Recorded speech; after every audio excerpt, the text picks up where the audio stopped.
Bonjour, j'avais très envie de faire un tirage aujourd'hui, jour de pleine lune.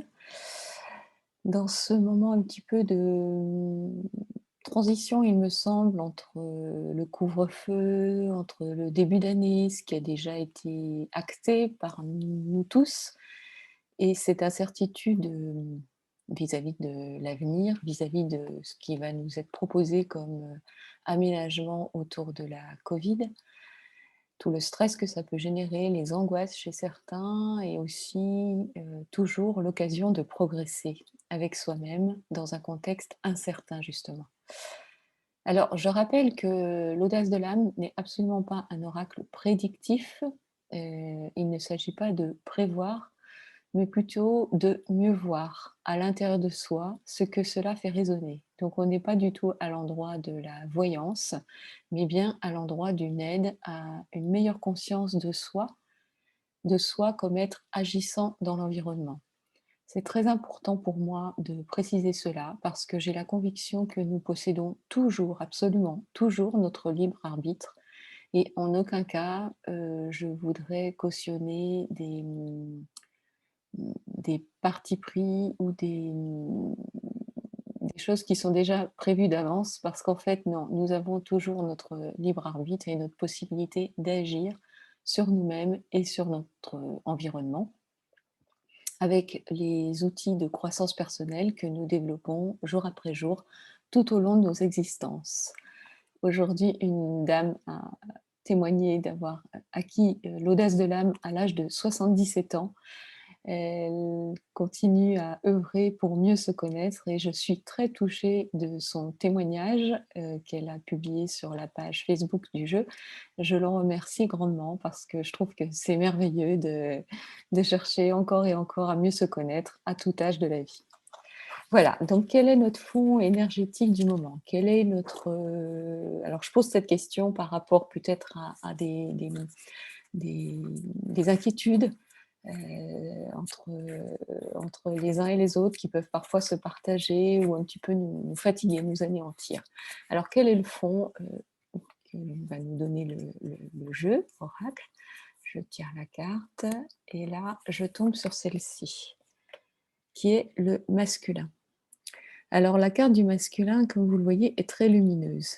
Le personnage, est particulièrement bien ancré à la terre, avec ses longues, jambes que vous voyez ici qui descendent et qui en fait s'incrustent vraiment dans la terre, notre terre. Donc en fait, il a la puissance de l'action. Mais cette carte invite aussi à absolument équilibrer la réceptivité et l'action. C'est-à-dire que le fond actuel, c'est agir peut-être, mais écouter aussi beaucoup. C'est-à-dire, peut-être nous avons, cette sensation en ce moment de devoir, de marcher sur des œufs justement et ne pas courir à la première information. Donc marcher sur des œufs au sens prudence, au sens un œuf c'est fragile, au sens, subtil aussi et peut-être, de vraiment écouter notre petite voix intérieure avant d'agir et de se précipiter dans une direction ou une autre. La métaphore de cette carte, ça pourrait être, l'expression que vous connaissez peut-être: «Il est urgent d'attendre». Il est urgent de se laisser sentir, puis ensuite action, dans un second temps. Donc pas de précipitation, pas de panique, pas de course effrénée et plutôt une écoute attentive avant de décider, de choisir l'option qui sera la meilleure pour nous. Alors, qu'est-ce qui va, soutenir cette posture? Bah, c'est tout simplement la carte de la vie qui apparaît, la carte de la vibration de la vie. Et voyez-vous, une de mes formatrices en gestalt, disait toujours: «Il sert à rien de tirer sur la fleur pour qu'elle pousse plus vite».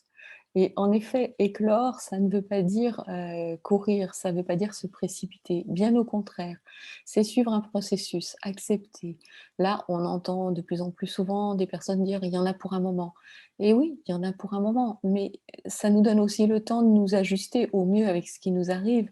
Et dans cette non-précipitation, il y a quelque chose du tempo de la vie. Ça nous traversons un cycle, nous sommes embarqués pour un cycle eh bien, restons curieux de ce cycle en essayant de pas trop déprimer, mais plutôt d'en faire une possibilité de croissance. Vous voyez, moi, le mot couvre-feu me fait sourire parce que je me dis que le couvre-feu, ça demande un petit peu de peut-être, de recouvrir notre feu intérieur avant de trop l'exprimer, avant de trop agir, avant trop se manifester. Et oui, la nature prend son temps, les arbres ne vont pas fleurir avant que le printemps n'arrive et pendant ce temps, il se passe des choses quand même. Donc qu'est-ce qui pourrait contrarier cela? Cette fois-ci, la carte qui va nous indiquer qu'est-ce qui pourrait nous empêcher d'être dans ce tempo de la nature finalement. Et bah, c'est les esprits de la nature. Hem, En fait, si on la prend à l'envers, cette carte, elle indique que nous sommes soutenus par la nature, par, la subtilité de la nature. Si on la prend à l'envers, donc dans le sens de la contrariété, de l'empêchement, c'est bien sûr, ça insiste, là, le tirage insiste pour nous dire: «N'allons pas plus vite que la musique. N'essayons pas, pour, se défaire de nos peurs d'avancer trop vite. Nous avons à accepter ce qui est. Nous avons à accueillir les signaux extérieurs, les signaux intérieurs. Peut-être notre corps manifeste, en ce moment d'avoir besoin beaucoup de repos, par exemple. Eh bien oui, plutôt qu'aller voir la énième vidéo sur ce qui se passe, sur ce qui est décidé, sur ce que les uns disent, les autres contredisent. Juste peut-être tout simplement se reposer, accepter d'être dans un état de semi-sommeil, s'allonger, prendre le temps et subtilement de cheminer avec ce qui est. Et pour conclure ce tirage, je vais voir ce qui l'élargit, donc l'élargissement, spirituel, l'élargissement, de la connexion aux étoiles et à la lune, hein, quel message peut nous envoyer la lune aujourd'hui avec ça, puisqu'elle est pleine? Et le message, c'est l'amour des anges. Alors, c'est intéressant parce que c'est une carte très, très douce et je vais vous lire le texte parce que je trouve que c'est intéressant que vous puissiez avoir accès à l'essence même du message qui m'a été délivré avec le dessin, hein. Les anges sont la manifestation de notre cœur. Ils sont là.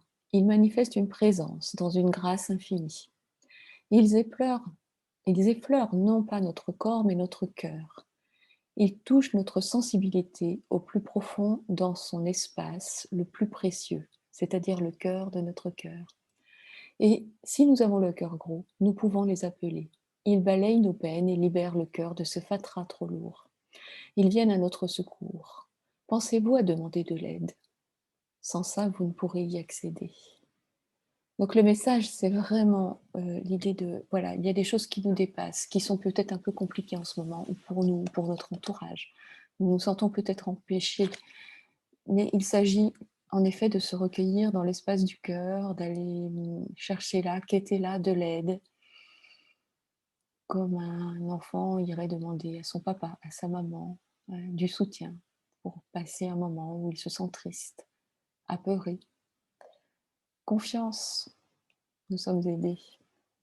Voici le message du jour, voici le message de cette pleine lune. Je vous remercie pour votre attention et je vous dis à très bientôt.